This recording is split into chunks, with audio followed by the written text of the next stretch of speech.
So, if you are been following us since Monday, yesterday, and today, and you're still wondering where do you even start from, like where do you even start your career, your AI and Web3 career from?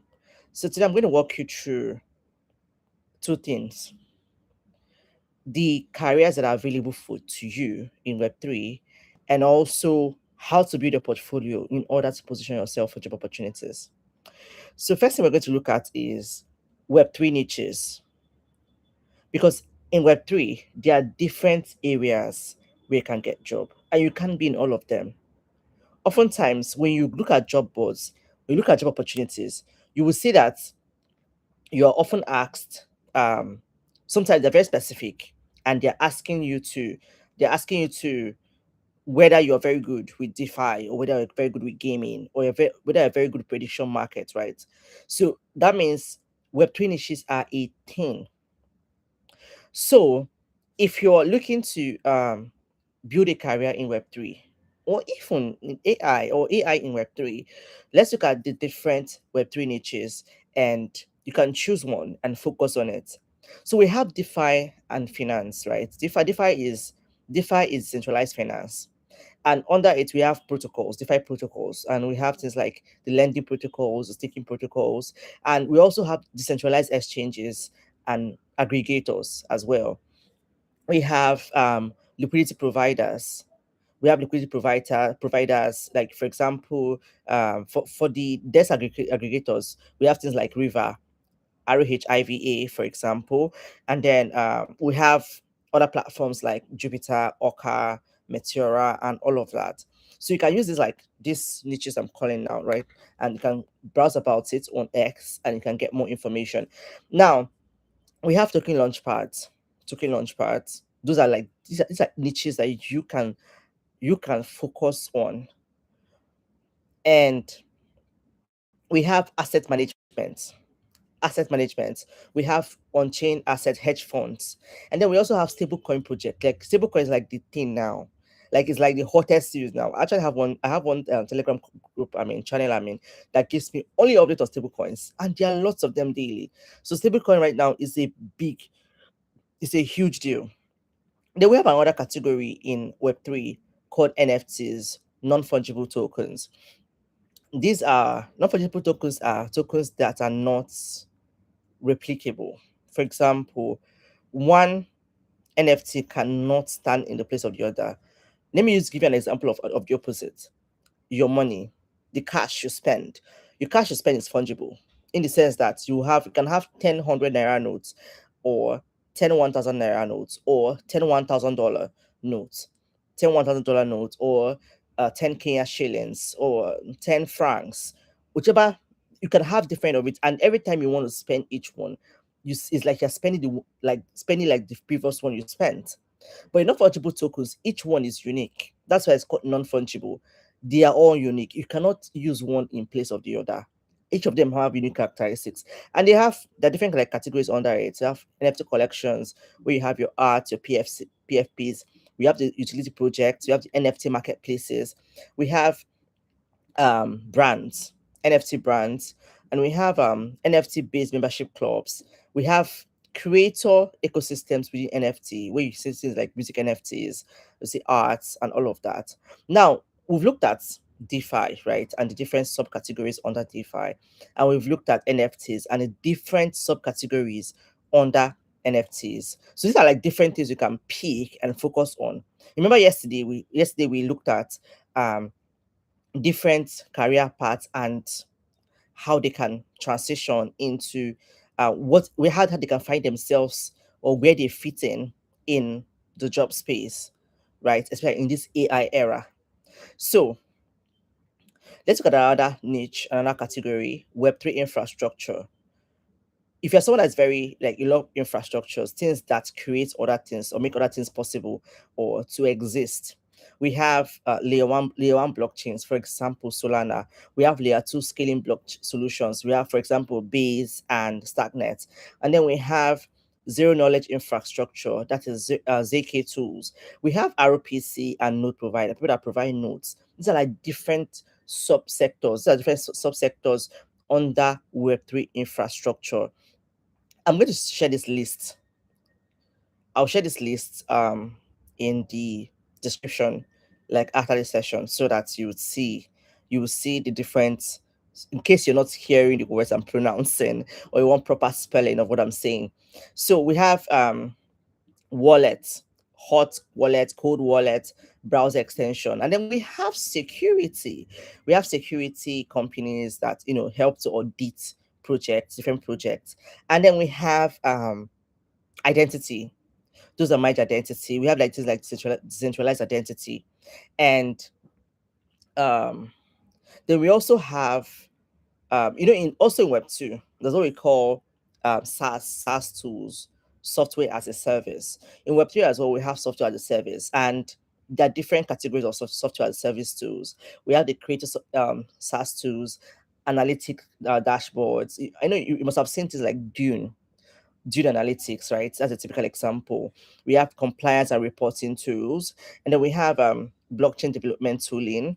You can find them like Consensus. Consensus have quite a number of them. They have different products like MetaMask. MetaMask is wallets. They have Layer 2 scaling solution, and they have different tools, right? They even have one for NFTs as well.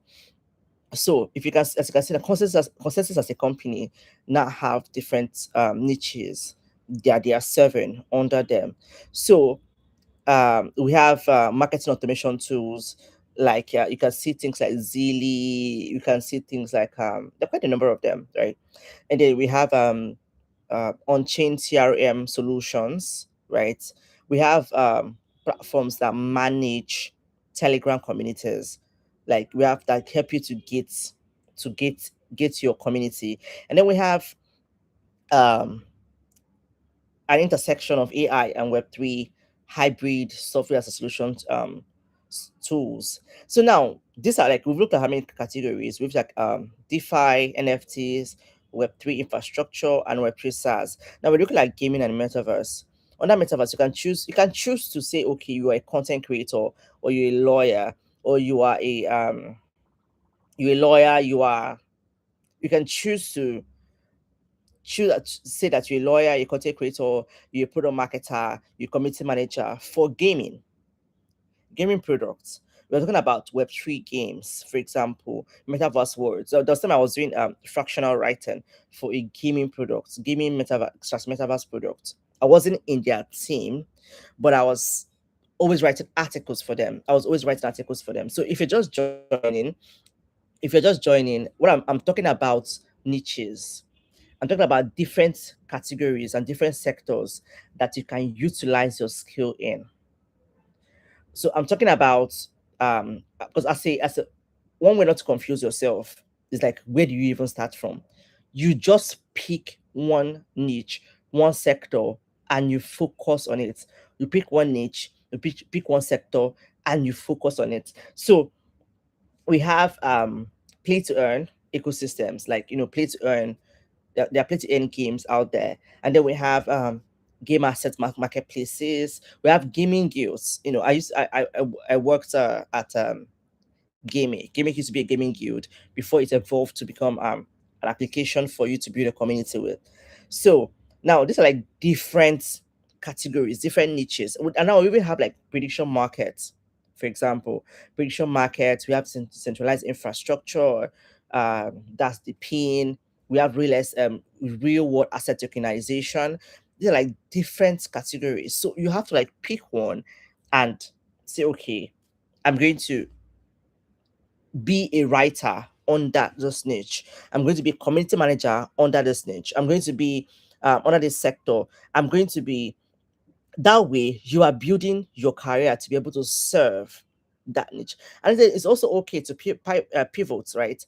Let's say now you're not even getting what you're looking for. So instead of being all over the place, another thing I can even also help you is you can choose an ecosystem and be a part of it, or it can be just a product marketer who is very good across blockchains or across niches. But make sure that you are known for, oh, you are very good at writing DeFi articles. You're very good at creating content for for DeFi products. You're very good at creating content for Web3 games. There are Web3 games, right?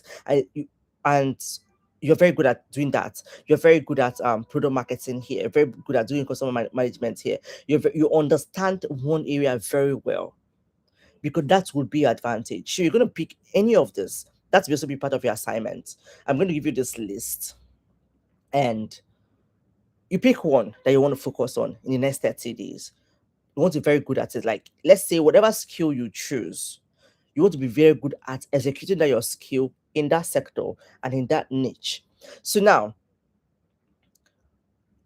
your career or your skill is the role you play in any of the sectors I've mentioned, right? And we're going to look at the different, because remember, this series is for non-tech people like me, people that are not coding, people that are not doing any form of coding. So now we're going to look at the non-technical skills, right? Let's look at the non-technical roles, and we've already highlighted them at the different aspects of this series that we are running. um So now, non-technical roles are very focused on what? Strategy, communication, product growth. They help to bring users. Normally, the technical roles like the building, the coding skills help to build the products. But non-technical skills help to get the product to the users. They help to bridge the communication gap between the products and the users, and they help to onboard new people to use the product. So they're very focused on what? Strategy, communicating that product to the users, and also growing the following or the user base of the products. So that if one of it is community management, this is, you can't, no matter how much AI, like I said in the last 2 days, no matter how far AI is moving, right? There's always a human in the loop. The question now is, how many AI tool can you use?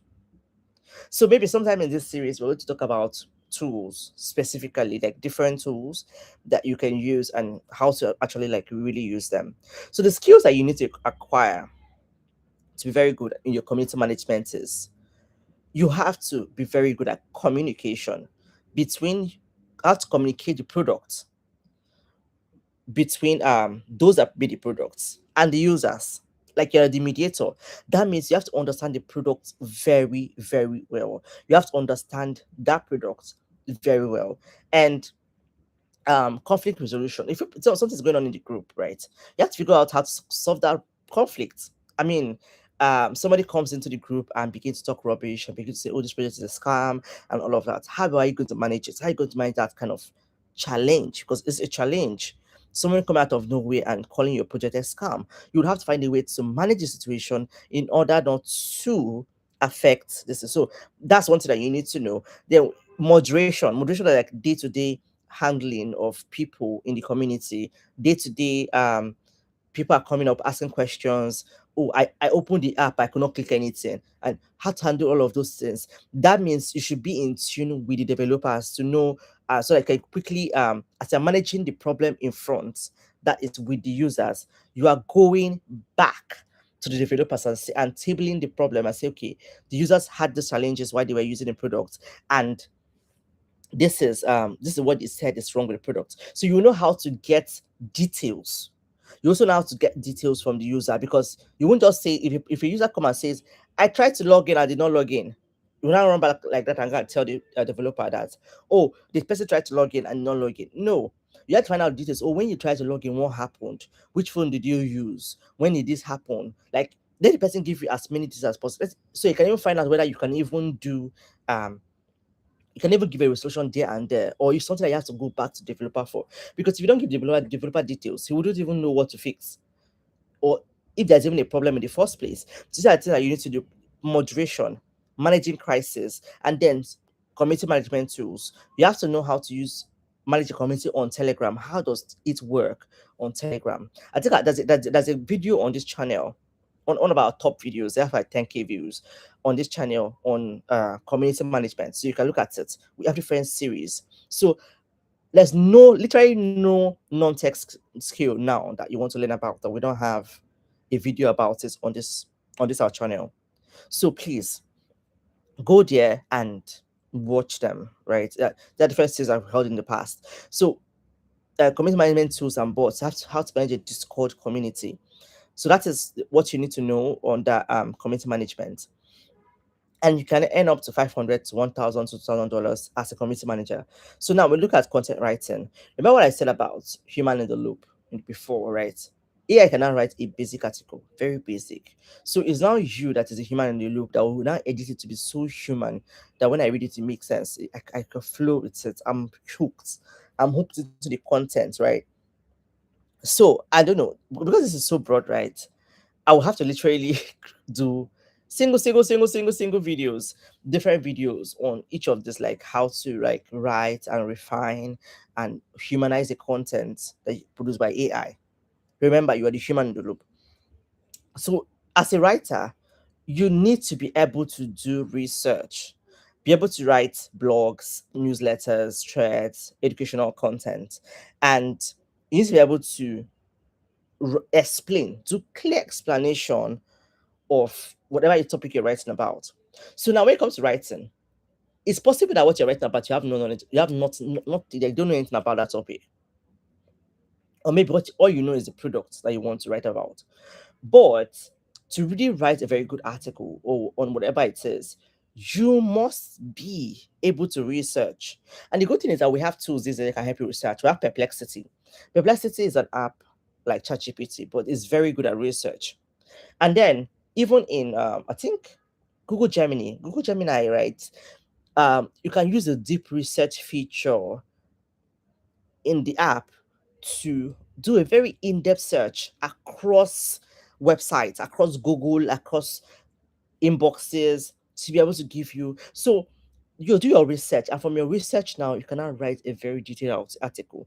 So the beautiful thing about AI is that it has saved you the time that you would have used to find these things one by one. So with AI, you can now get your resources together and then you're able to write your content. So you need to know SEO. Important, very important.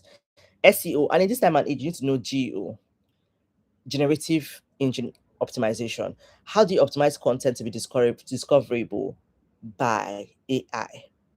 Because if you ask AI now something about who is the most richest person in the world, AI will provide that information based on data it has access to. So now that means there should be a way to train AI about a specific product in order for it to recommend that product to other people. So, and then even in search engine now, if you notice these days, when you browse something on Google, you'll find out that the AI it gives you AI recommendation because some content we are structured. So that's another thing to learn. How do you structure a content in order to how do you structure a content in order to be discoverable by AI search engines like what?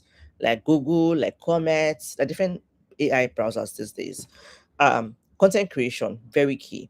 Now we're in an age whereby attention has become very expensive. See, attention is now very, very, very expensive. So there's just too much information out there, too much platforms, so many things out there. So now and how do you not capture people's attention? It can become very expensive. That's where content creation comes in. People that are very good video editing with storytelling, script writing, personal branding. They are the one winning these days. That's why I've been hammering. Please build in public, talk about what you're doing. Like right now, as you're having these classes right now, you should be talking about it on your X, on your LinkedIn, on your Instagram. Oh, today I learned about this, about my skill. It should be a content that you can put out there. So yesterday I was in a live session with Valley Corp and she was talking about this, talking about us, and I learned that and I learned that. So it's showing your process, it's showing your growth. Very important for personal branding. Please don't shy away from these things. Sometimes when people say, "Oh, I've not been able to," you're building credibility. You're building credibility. So whatever you're learning in your learning process, your learning journey, as you're building your career, talk about it on your X. Do you know people have a way of and these days people like personal stories a lot. It's to amaze you that the way to hold people's attention these days is to talk about your personal stories, what's happening in your life. Now you can talk about your personal life without talking about your personal life. Yes, like you can talk about okay, so today I learned this, I learned that. You talk about you're talking about yourself, your journey, without necessarily talking about what happened in your life personally. I don't know if you follow. Please say hi in the comment section. We're already like 18 minutes into this session, so if you're following, just say hi in the comment section, and know for sure that you are following. All right. So um, I'm waiting for your hi though. So now let's look at another non-tech skill that you can offer: social media management.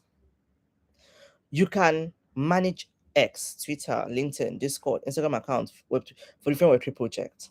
Right. You create content for and post there, you manage the comments, you host X spaces, you host live sessions. So you have to be in Web3 and AI, being aware of trend. I said this yesterday. You cannot not be updated about what is going on in Web3 and AI. For an industry that you want to get a job in, you have to be updated about it. And you can get information by just simply Googling about it. Or if you're very, what I've learned is that if you have interest in something, that will gravitate towards you. For example, on Instagram now, because I'm very super interested in careers, in businesses, in grants, opportunities, that is what Instagram fits me. Right. Because of my constant usage of the platform, it begins to give me these things. Then on YouTube, I'm very interested in like Nigerian movies, like the rom-coms. I'm very interested in faith-based content. I'm very interested in that. So YouTube gives me those kind of content. So when you begin to do this, you now see that even X will begin to give you those kind of content. If that's actually what you're looking for. So as a social media person, you have to learn how to use scheduling tools, Hootsuite, those tools that helps you to like that helps you to schedule content. There's a content I'm going to release very soon on my other channel on there's a hack, a job, how to, is a job that you can do without experience, right? Anyway, that'll be for another video. I'll share it. um Engagement strategy and how to track analytics. How do you even understand analytics? Because data is one thing that's going to help you in whatever skills you want to execute. What are the key things that you need to track for that, for your role? So and this can pay you up to like 500, 8,000, 2,000 per month in salary. So now another non-tech skills web marketing. You have to learn how to drive user acquisition, how to acquire user for products. How to if a product wants to launch a token, how do you go about it? So these are things that you need to learn. How to launch a campaign, how to monitor that campaign throughout its life cycle, and how to bring in partnerships.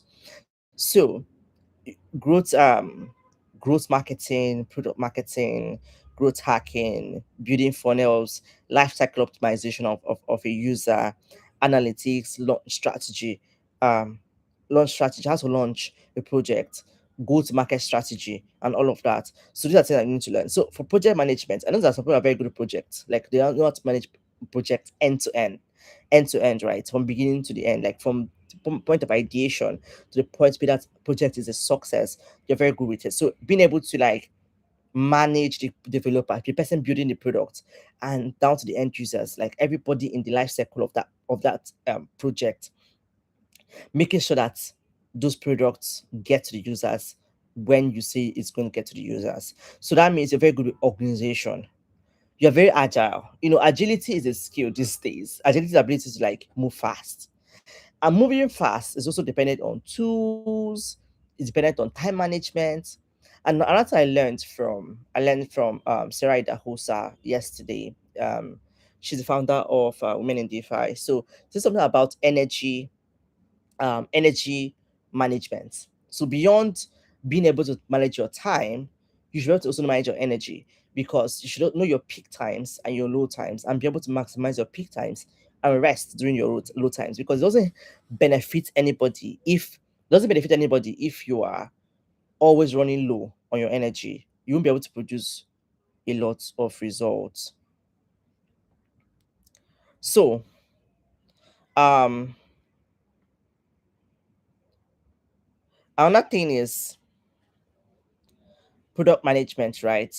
So drafting like a roadmap for a product, the feature priorities, features are we prioritizing now, and all of that. So I want to know if you can hear what I'm saying. Please, can you indicate you can hear me? Like, do like a thumbs up or a comment in the comment section, or like this video, so I know that you can actually very hear me. So you need technical understanding. You need to understand that. Oh, awesome, awesome. Thank you for for clicking that like button. Awesome. So now for a product manager, if you're going to get a job as a product manager, you need to have technical understanding of the product. Now, because you're trying to translate this product, the point is to get this product to the users. And users don't care about the technical jargon, really. They don't care. So you have to understand the technical part of it in order to even make it make sense throughout the development journey, because you're going to monitor the creation, the development of this product, making sure that the developers are not building something too technical that the users won't be able to use it. So you have to do market research to find out, okay, so who needs this product? This product we are even building, is it actually going to bridge a gap? Is it a pain is solving? Because the point of building a product is not just to just build any product that just for every problem. No, there are problems that are very important that definitely needs a solution. So you need to also be someone that can think strategically and also be able to lead other people. So now we look at another one is business development. Are you someone that knows how to bring people together? And we're talking about partnerships. We're talking about partnerships now. Can you build partnerships? Can you talk to investors? Can you bring ecosystem growth? Can you bring sales? Are you someone that can initiate deals? Are you very good with deals? And this is your kind of role if you are very good with all of this. So can you negotiate? Can you network? Can you anticipate? Like, for example, now, can you see opportunity? Anticipate opportunities. When you see opportunity now, can you recognize it as something that this product we need? And then identify the key people that you need to talk to. Can you now find your way into the room and then get to seal that deal? So next is graphic design. Very Also very important. I know that we have we have like AI tools that can do so many things. I mean, it can do amazing designs. I mean, that the movie I made, I launched on a Sunday on my other channel, on my other YouTube channel, Radical Films, right? I try to use AI to create the characters, and they were wondering like, oh my god, with you, yeah, there's still the human in the loop, right? Can you, because right now there's how far AI can still go. AI doesn't know it all, and that uniqueness of you being a human being in the picture can go a long way. So as a graphic designer, you can design for the brand. I mean, one of the things that's one of the um what will I put it now, tools for products is branding. Like we're talking about like t-shirts, we're talking about caps, we're talking about water bottles, we're talking about like branded tools that can market the products. These are like unique things. We're talking about NFT, designing NFTs, telling stories, visual identities, unique visual identities. AI might not be able to do all of this at this point, at this stage. This is so you have to be able to know how to use Figma, understand branding for fundamentals. Even motion graphics is a very good thing for you to learn. So now, so people are very good with trading. You know that if you're very good with trading, if you're very good with trading, there are opportunities for you. Yes, I've seen people that you know they build community for products. They build community for products just because they're very good with trading. So if you're very good with trading, whether as an individual or at institutional level, it's your ability to do market analysis can be an advantage. Risk management, technical analysis, emotional discipline. This can come in handy. You can be ambassadors, you can be a KOL for products, for exchanges, you can create content on YouTube. So this also a skill. We can help a project grow their community literally because let me use for example now. Let me use River, for example. So River is a desk aggregator on Solana that helps you to see all the places you can provide liquidity in one place. And You're someone who already does this. So you can share your strategy and to your community, and they're able to use this product. Now, these products can employ you because you're a good trader. You know how to identify opportunities. Exchanges can employ you to be able to help them to build community because you provide signals to people, or you provide guides, you provide trading guides that people can actually follow, that can help them grow or users for their products. So Web3 is a very big industry, right? It's a very big industry, and different non-tech people have a place there. So even lawyers, for example, lawyers, like I said, I talked about how lawyers can help projects stay compliant. And it's all about understanding the regulations of the country involved, and then finding out how that project or that ecosystem, excuse me, can stay compliant, can make sure that they don't break the regulation, or can anticipate. Let's say the country releases something, they can help the project to interpret whatever it is that the country releases, whatever updates it release about the regulation. So this is how also how even lawyers can also anticipate, even down to real estate people. There is a place for you. So now we're going to look at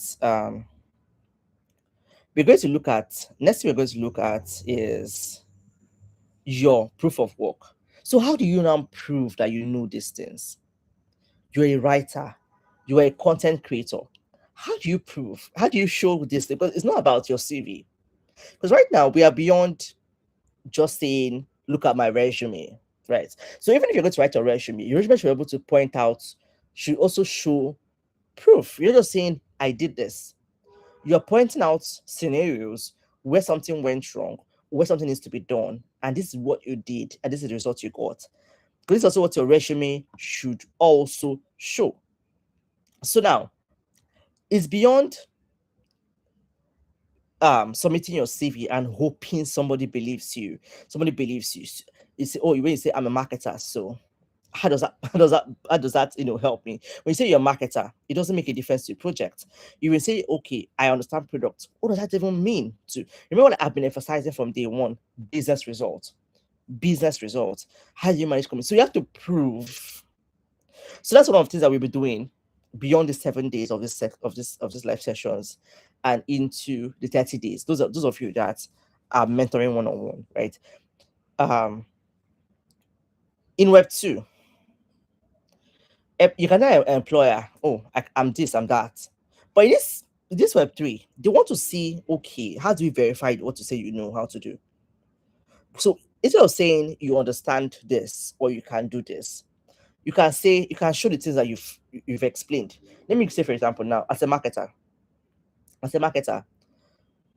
or even as a UI UX person, let me use a UI UX person. You can say, okay, I understand DeFi user experience and user interface. So how do you show it?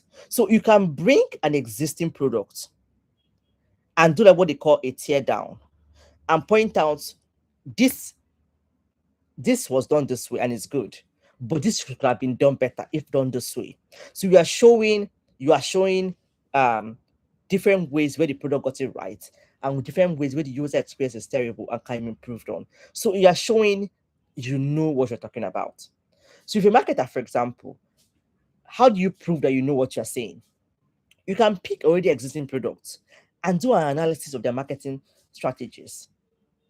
For example, today I read somebody's breakdown of Funke Akindele's marketing strategy for her. Like, she has made lots of billions promoting her movies, and somebody did a breakdown of how she went about it. One of the things that made her successful as a producer, as a movie producer, right? That's a typical example. So she's showing how she thinks, that she thought about this, and this is the thing. So this one way. You don't need a job to prove your knowledge. You can analyze an existing project, or you can say, if I were to work as a particular company, let's say that you pick a company. There's a lady that did this thing, right? She picked a project and said, if I were to be this person's this is what I would have done instead. This is what I would do. So you are showing your thought process. So you can say, if I'm the community manager of this project, this is how I'll go about doing this, doing this, doing that. This is how you build your proof of work in public. So your proof of is portfolio already is what is public. So you are posting it on your LinkedIn and on your X. So today I want to show you how, like for example, now you can start, you can write. I used 10 AI charts, and these are the top three that really stood out for me based on their marketing strategies. This is what they did to be able to grow their users from this to this, and you showed it. So it showed that it show that you have done your research. You community manager, and you look at what, okay, you now look at the community side of that product. This particular product has a very large community, and these are 5 things that you can learn about how they build their community. It shows that you're breaking down how another product, so it shows your kind of your thinking, and that means you're like, okay, if you employ me, I can replicate this for you. Do you see now? This is how you build proof of work. So you're showing evidence of your thought process and what you can do. So now, so if you're coming from law, if you're coming from finance, you're coming from marketing, you're coming from operations, if you're coming from different, you're switching career from a traditional job industry into the Web3 space, you don't need to be a developer to work in Web3 and AI. No, you just basically need to know how, you need to transfer your career, your experience, your abilities into the industry. So as a lawyer, you can analyze of the regulations in the country, like Nigeria, like in Europe, like in Asia, like in the US, like in El Salvador, and you analyze it and show how does it affect specific niches in Web3 space, like DeFi protocols, like the Web3 wallet and all of that. So you analyze it, and then um, you can redesign the onboarding strategy of different, like an exchange. You can say, okay, this is, if you follow this strategy instead, you're going to get more results. You can automate, you can show how to use no code tools, automation, AI, to achieve better results. There are different ways you can build in public. So now when it comes to what are the 5 components of your proof of work project? Now, your proof of work project must have one, an executive summary. Let's say that you open a Google document. You can use Google Documents, you can use Notion to present your proof of work. So you should have like your executive summary, which is your elevator pitch that says what problem, sorry, what problem did you solve? What did you test? And why does it matter? So your executive summary should answer this question: what problem did you solve? What did you test? And why does it matter? Right. So now, let's say, for example, now um, you picked up a product in the space, in the industry, and you can say, okay, this is the problem that this product is solving, right? And from your skill, now let's say your skill is community management or whatever skill that you have, you can say you're trying to solve this problem. Maybe you found out that okay, you're trying to say analyze the marketing strategy, right? You say you want to analyze the marketing strategy, why it's working, why it is not working. And then this is what you're testing. You're testing their, maybe their affiliate system, their referral system, their this project analyzes onboarding friction in Binance mobile wallet. Let's say Binance has a mobile wallet, and you're proposing that so user experience can be improved on, and it reduces the drop off by 15%. You notice that if you were using a wallet, and probably you realize that something about the wallet can be done differently, or you like the way it is done, and you want to show that the way it is done is actually super super cool.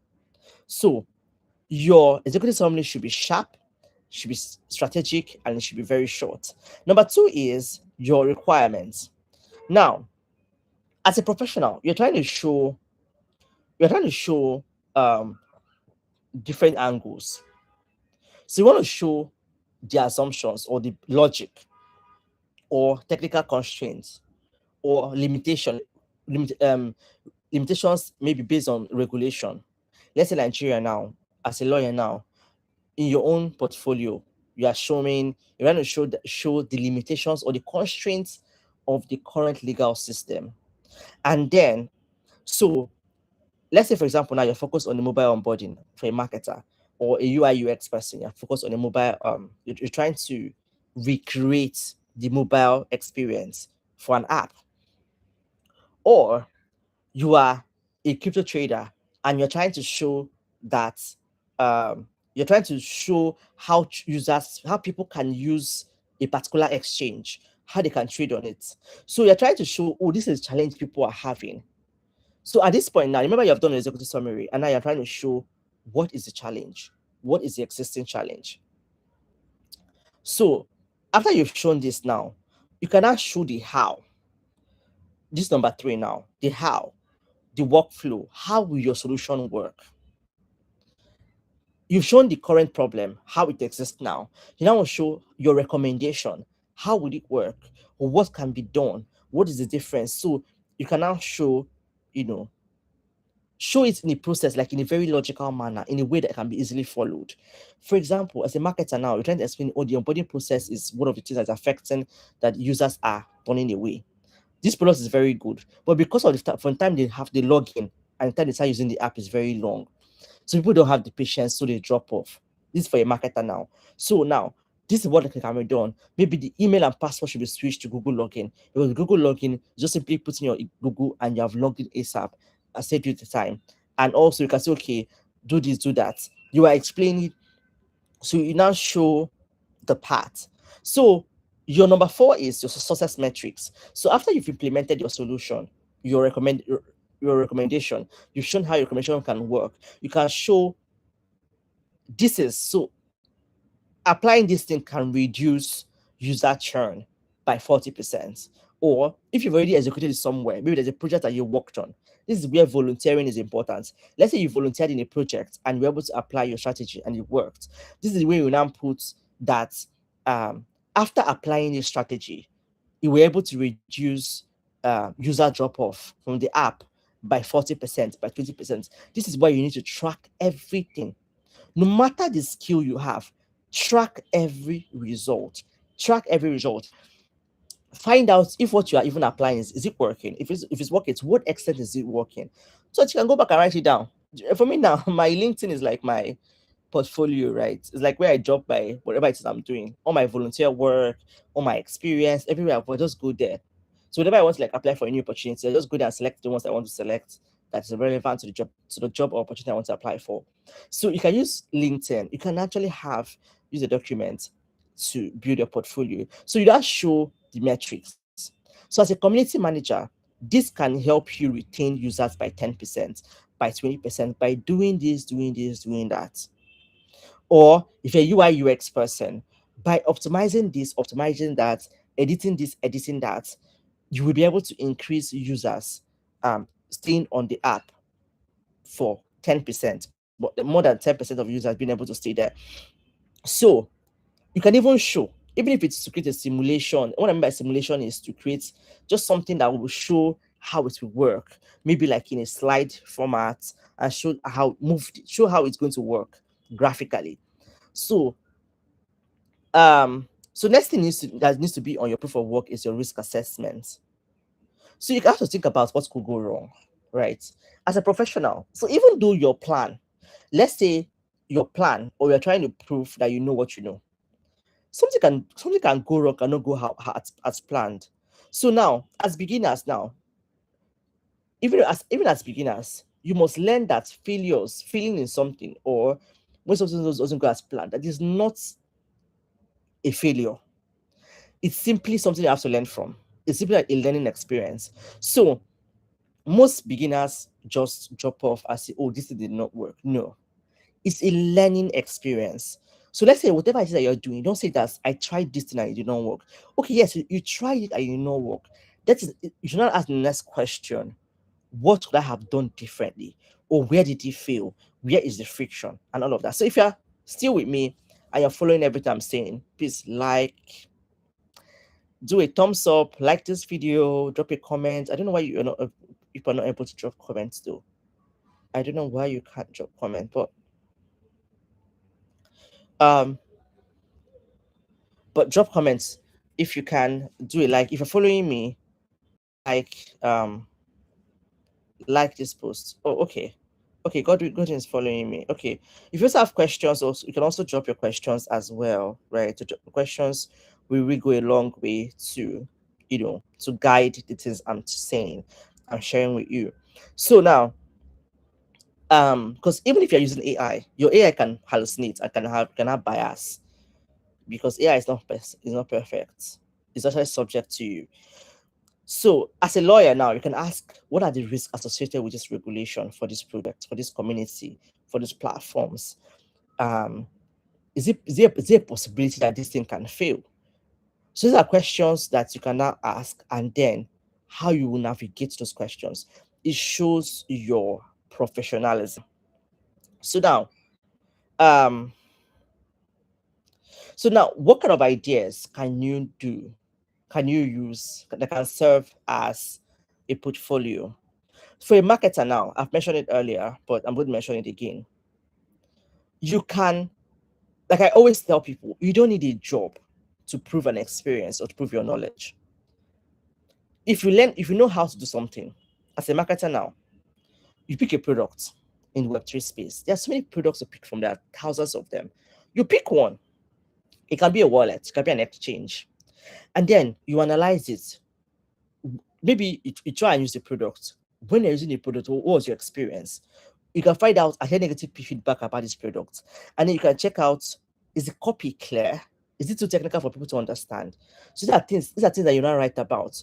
So, and then you can now write that, if I were, for example, now let's use, you can now write, um talk about it on your LinkedIn or your X, and say, for a product like this, it's important to use clear copies or clear write-ups. People understand what they're trying to use. This is how I would have written this better. So you're not directly attacking the product. You're just showing how you can do it better, how you could have done it better, right? You're just saying, if you were to be a community manager for this product, if I were to be a product marketer for this product, if I were to be a writer for this product, these are the topics I would have addressed. And that's how I go about addressing it. So, um and then this is also the premise on which you can even reach out to those projects and say, while I was using your project, I noticed this challenge and I can help you solve it by doing this, doing this, doing that. If you're open to a conversation, let's talk. This is one way you can even get a job. Remember, business solutions.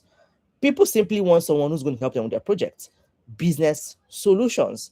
So now, for operators, for product managers, you can start looking into tools, like all these automation tools, AI tools, and you can learn how to use things like N8N.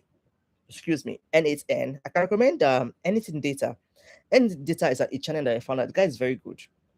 Has a structured way of teaching AI and automation, and it's very cool. So you can go to anything data. See, I'm not paid to do this advert. It's just simply a YouTube channel that I use myself, and it was really clear and it broke down everything very well. So you can go to anything data to learn one or two things about automation, right? Um, so I've been learning N8N, and I've also been learning Zapier, right? I've used Zapier myself, used N8N myself, but I haven't used Make very well. I haven't used Make very well. These are automation tools. And then there's this one that is trending now, OpenClaw. That's what I said about. I don't know how many of you here know OpenClaw, OpenClaw. That is why you need to be on top of your updates this time and age, because your opportunity is dependent on how fast you're able to leverage an update. So if you choose your skill, make sure that you don't miss out updates on that area. And like I said, it's very easy to update it. If you begin to use social media platforms and Google, you start getting updates in that area. Like algorithm just naturally updates to give you those kind of updates. So now for the person that's in law, for the lawyer person, I know I have one lawyer in my community. I don't know if I have more than one, but there's one I know of. You can analyze regulations and their impact for different products, and just, or maybe you can make references to the experience that you even have while while you worked at here. These are the experiences you had, and why you think that experience is relevant to this and what they can adapt from that. So your previous experience is not for waste. You can always make references to those experiences. For example, I worked at Dangote and we use these tools. And this is how I think that this is the experience I got while I was working there. And this is how that experience can be applied here and the results we can get here. Because these industries, in as much as we call it Web3, Web1, Web2, there are definitely things that can work across industries they can be you can take and all of that. So please, I needed to make a post today, this evening, right after watching this video. Make a post on X and LinkedIn and tag me. I will like it, I'll repost it. Tag me, tag Valecop official, tag Valecop official, tag Valecop, that is me on X, and just talk about one thing you learned from this class and how you are going to use it. Tag me. And then this is one post. And then the second post will now be about how you use what I just taught now practically. That is, you pick a product and use it according to your skill. Maybe as a writer, community manager, lawyer, whatever it is, and use the examples I've given so far. If you need to rewatch this video, please come back and rewatch this video. Come back to this video. So if you're into community, if you manage community, you can also create frequently asked questions for communities. These are the questions, frequently asked questions that will help this community to onboard more users. You can create frequently asked questions. FAQs. FAQs are simply questions that users might ask that will help them to navigate your products better. The point of all everything I've just shared today is start documenting publicly, please. I don't know how else to hammer this. I used to say if Tony Olumelu's handle is always updated, like he's always posting. Alex Omozi is one of the richest people in this world. Like his company is doing millions. He's always posting. What my people that are successful are posting? It's like Adefe Adoye. There's another lady I respect. Like her hustle very well. She said, if you're not applying 50 times a day, you're not serious. So what I'm saying is, there has to be proof of effort. You cannot build in silence again. The only way you can build in silence is if you're a Nepo child. If you're a Nepo child, that means you have a connection that will introduce you to a company that will just walk into a company and mention your name in that room. That is the only way you can say, okay, all these things that I'm saying here does not matter. It does not matter to you. If you're not a Nepo child, if you're a Nepo Pekin, my dear, building in public is non-negotiable for you. Unless you know how to build a physical network, because there has to be a system that can recommend you, that can measure your name in rooms. So please, there should be a proof of effort from these classes. And one of it is doing this I just said now. That's your assignment for today. Do two posts that will talk about what you learned from this class. And the second one will be about how you are applying what you learned from this class. So now,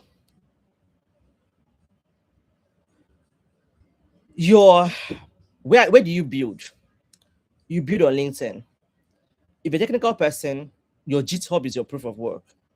Your write-ups, your teardowns. Your teardown is you pick a project and analyze it based on your skill. If a project involves physical, for someone like Godwin now that has done HSC, right? You can even pick a project that has a physical product, like DPIN, decentralized physical infrastructure networks, right? They have physical products in Web3. You can pick one and analyze what are the HSC, what are the health and safety environment factors that could be limiting the project. Those analysis now will show your thinking, right? Remember, we're no longer in an age of submit your resume and just wait. No. Even yourself, as you're looking for a job, you will know what I'm saying is true. So things have changed, and you have to really, really change with it. So if you have any question, please drop it in the comment section, and I'll take it, or drop it in my DM, and I'll address it on Friday. Remember, there's no live session tomorrow that we have on Friday, and this will be on Monday, Tuesday, and Wednesday again, and then we'll go into full mentorship mode for 30 days. So your visibility rule includes what? What are you building? What are you testing? What did you learn? What didn't work? Right? Document what you are building. Open a Google document. Maybe that might be the easiest for you if Notion is too complicated for you to understand. Use a Google document. These days, Google documents even have tabs and sub tabs. Document what you are building. Like this is your learning now. You should be writing it out somewhere. It should be a social media post. Today I learned this. Today I learned that. This is how I'm applying this. This is what I'm testing from what I learned today. This is what didn't work. Why I was building this, it just did not work. Is there a way I can go about it to fix it? It used to surprise how people could just come and say, "Oh, you can do this, you can do that." And for the ladies, please join Shify. Ladies, join Shify community. Shify community is one community you should be a part of. There are different communities that that are very specific to women, and then there are general communities, right? For other people, for every other person, join Super Team. Super Team Nigeria, just Super Team Nigeria is a community that you should be active in. You cannot build in isolation. No, I cannot even tell this enough. So, visibility is your new CV. I'm not saying you can't have a CV, right? I'm not saying you can't have a resume, but being visible is your new CV. So, be visible on LinkedIn, visible on X, and be visible in the Web3 communities, right? I will get some links and share. If I find some links, I'll share with you people. Don't go there and be silent, please. I think I'll beg you. So today, right, I already shared an assignment. We'll add one more, or maybe not. Pick a project, analyze the project, find one problem with the project in line with your skill, and who does it affect? Why does it matter? What happens if it isn't fixed? And post about it on X. Remember, it doesn't have to be perfect. Post it like that. Messy, the way it is, post it like that. It shows how you think, and it surprises you that someone can reach out to you based on that. I've said it before. I've gotten jobs like this just because of I'm showing up online. So you build authority, you build this thing that way. So now, today is day 3 of this 7-day series. This is not the day to slack. This is the day to start doing in public. And Godwin, that thing you posted in my DM is a very good thing to post about on X. Please don't do it because you are doing it for my sake. Do it for you. Do it for you, for your sake. Thank you very much. If you have any questions, drop it to my DM. My number is in the description in this live session.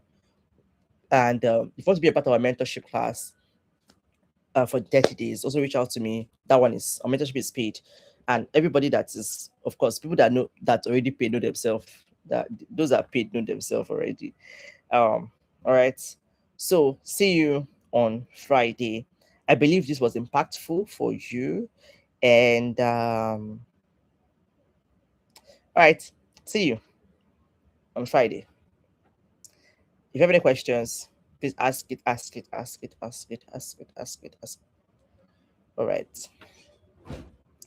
So if you have a question, I'll be ending live stream right now. Thank you. It was a delight having you on my stream this evening. Ciao. Clock it.